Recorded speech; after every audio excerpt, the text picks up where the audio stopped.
Voel jy soms soos 'n marionet? Jy weet mos daai poppe wat so in die touwtjies hang en dan beweeg hy ou sy vingers en dan spring en praat daai poppie net soos wat hierdie meester van hom beweeg. Voel jy soms dat die wêreldstelsel met jou beet aan 'n klomp touwtjies of dalk jou vriende of jou baas by die werk of wie ook al. Voel jy in daai tye dis soos wie net nie kan voorkom nie, jy wil vinniger beweeg, maar die ou met die touwtjies vat jou na 'n ander plek as waarheen jy op pad is. Ek het nou eendag 'n baie interessante ding gehoor by 'n ou wat skilder. Ek vra hom, hoe kry jy dit reg om hierdie figure so presies te teken? Want jy sien 'n kop of 'n hand en jy teken 'n kop of 'n hand. En hy gee vir my 'n geheim wat ek vir die heel eerste keer in my lewe raak sien. Hy sê, jy kyk na die negatiewe spasies. Wat bedoel ek? As ek my hand hierso het en jy wil hom skilder, dan kyk jy nie na die hand of die vingers nie, jy kyk na hierdie spasies. Dis die negatiewe spasies. Daai dele wat niks is nie, en as jy hulle omlyn, dan op die ou einde van die dag het jy 'n hand geteken sonder dat jy dit agterkom. Soms wanneer ek en jy kyk na wat die Here in ons lewe wil doen, alhoewel ons positiewe lewens uitkyk het, kyk ons bietjie vandag na die negatiewe spasies.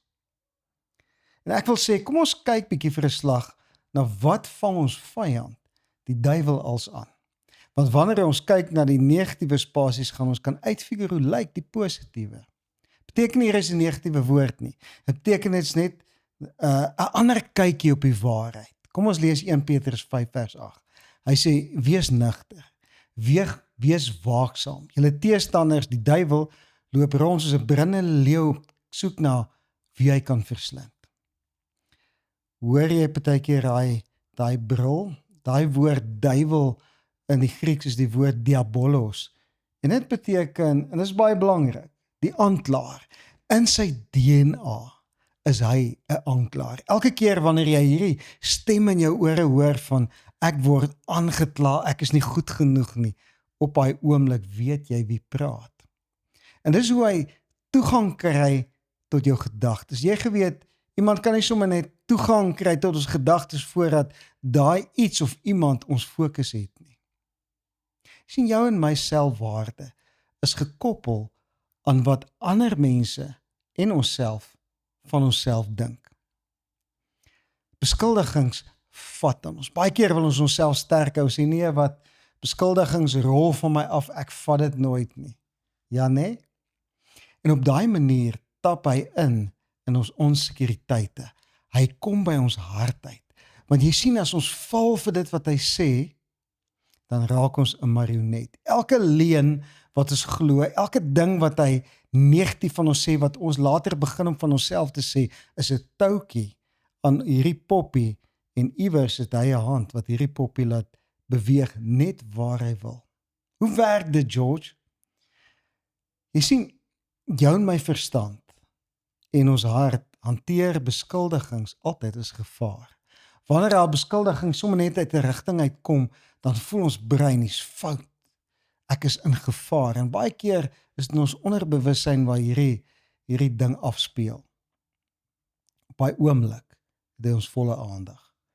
Wanneer jy al gesien as jy in die pad ry, ewe lekker, skielik toet 'n kar agter jou, jou hart sê, o, hy's gevaar, en onmiddellik het daai situasie al jou aandag. En elke keer as die vyand kom en hy kla jou aan, daai volgende sekonde het hy jou aandag.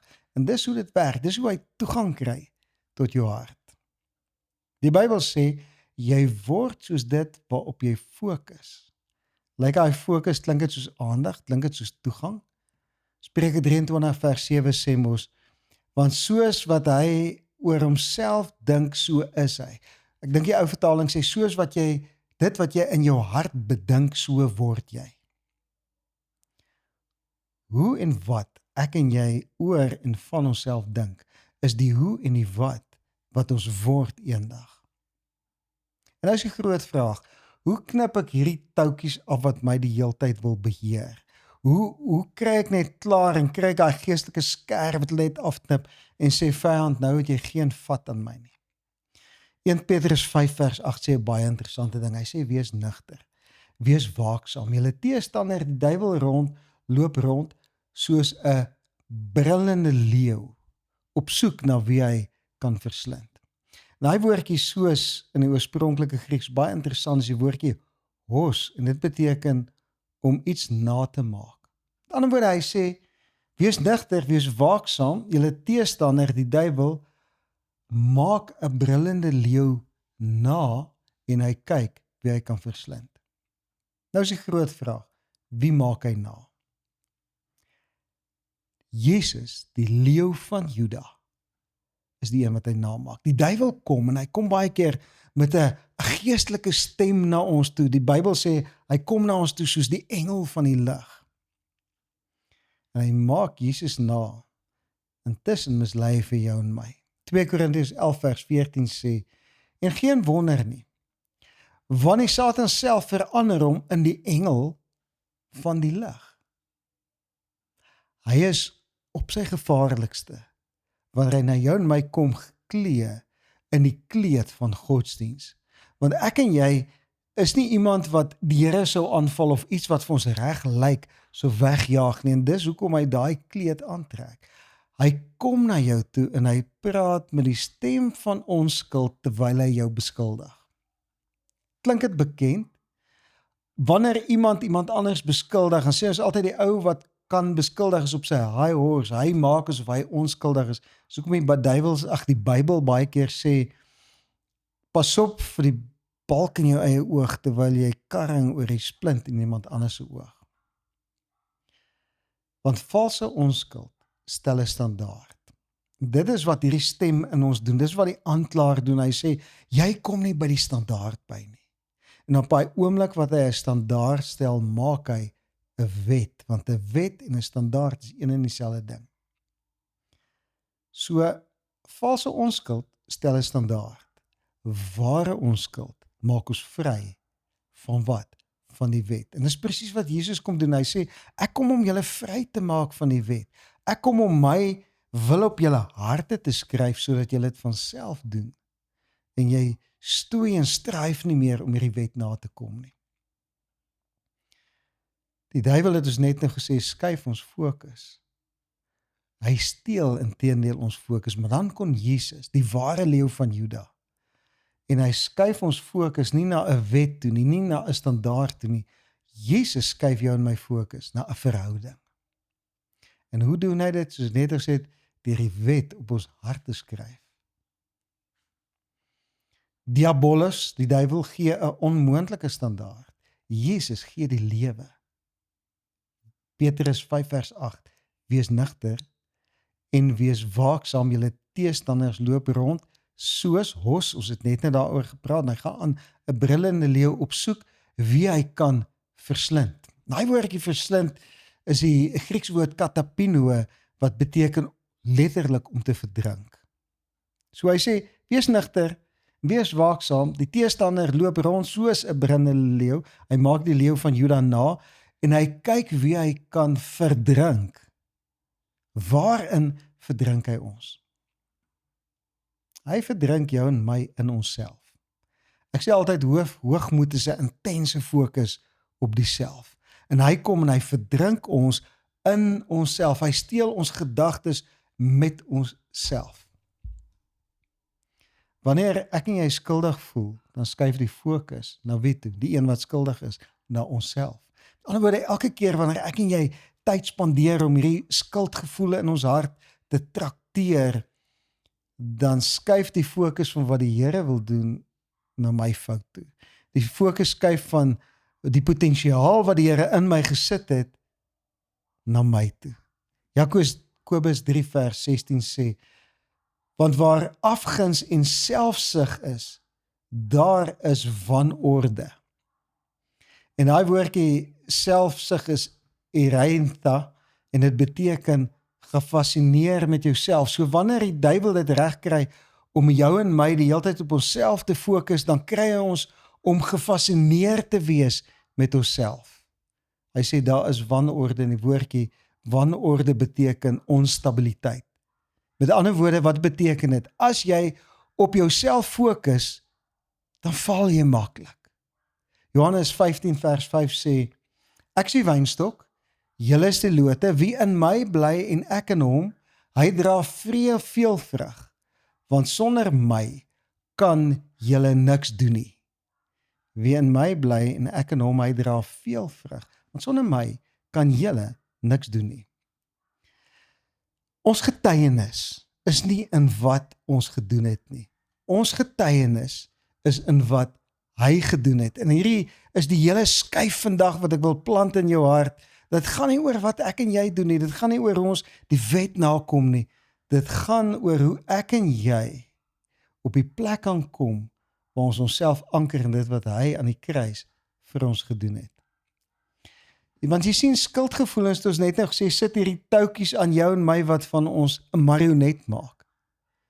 En daar is 'n manier om hierdie touwtjies af te knip, en dit staan in Johannes 8 vers 36, as die Seun julle vrygemaak het, sal julle waarlik vry wees. Daai woord vrygemaak is die woordjie eleuthero, wat beteken die skuldgevoel het gelig. Hy maak jou en my vry, deur die skuldgevoel te lig uit ons hart uit. Daai woord vry beteken eintlik onbeperk in die oorspronklike. So die Here sê, ek wil jou in jou gemoed onbeperk maak. 'n Gemoed sonder skuldgevoelens is 'n gemoed wat onbeperk is, 'n gemoed met onbeperkte vermoëns. Wat respekteer die Here meer as enigiets anders?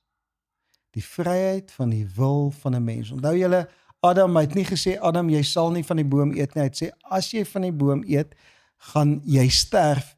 En tog het hy vir Adam toegelaat om sy eie vrye wil te kies. Die Here maak nie van ons computers wat net maak soos wat hy sê nie, want dis juist, die Here het nie touwtjies waarmee hy ons manipuleer nie.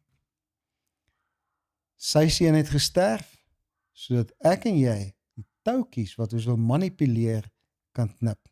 Hoe raak ek van hierdie skuldgevoel ontslaaf wat my partykeer so om my neus rondlei? Ek gaan vir jou 'n paar goed net vinnig noem en dan is ons klaar. Die heel eerste een is, neem verantwoordelikheid vir dit wat jy gedoen het. Erken, dit wat jy gedoen het was verkeerd en moet dit nie probeer begrawe nie.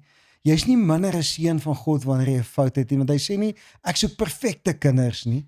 Hy sê, ek soek my kinders. En dan die tweede ding is, vergewe jouself. Erken dat foute menslik is en almal hulle maak en vergewe jouself daarvoor. Kyk jouself vandag in die spieël en sê, ek gaan myself vergewe, want ek weet dit was menslik. En dan derdens, let go. Erken dat jou saligheid nie van jou afhang nie. En let go, maak staat op sy genade. As ek staat maak op hierdie stoel, gaan sit ek om en ek weet, hy gaan my gewig dra. Maak staat op die genade van die Here en weet dat sy sterf in die kruis gaan die gewig van jou sonde dra. Prediker 11 vers 4 sê, wie die wind bly dophou, saai nie, en wie na die wolke kyk, oes nie. Daai vers praat van kyk met 'n verwagting. En hy sê, wie na die wind bly kyk en bly dophou, saai nie. Met ander woorde, as ek heeltyd kyk, waar gaan die reën vandaan kom, gaan ek nie saai nie, ek gaan nie die geloof hê om te saai nie. Die wat na die wolke die heeltyd kyk, oes nie. Met ander woorde, wanneer jy kyk met 'n negatiewe verwagting, dan gaan jy nooit vrug dra nie. Verander dit heel eers. In plaas van om na jouself en na die lewe te kyk met 'n negatiewe oog, verander dit vandag. Sê, Here, van vandag af gaan ek kyk na die potensiaal wat U in my gesit het. Ek gaan vandag kyk na myself soos wat U na my kyk. En jy gaan agterkom, alles gaan verander. En dit is 'n belofte. Kom ek bid vandag vir jou. Vader, ek wil elke persoon wat na my geluister het vandag seën om net te kom sit voor U en net om te kom weet dat U heers in elke aspek van hulle lewe. Dankie dat U woorde oor ons uitspreek, die U seën oor ons uitspreek vandag. Jy is goed genoeg. En dat ons vandag weet, ons kan sit ons kan aan U voete sit en ons kan weet ons is goed genoeg. Ons loof U daarvoor. Dankie dat U die touwtjies vandag afknip. In die naam van Jesus. Amen. Onthou, jy is nie 'n marionet nie. Jy is amazing. En jou Vader gaan groot goed deur jou doen. Sien jou volgende week, selfde plek, selfde tyd. Geniet elke oomblik, sien weer.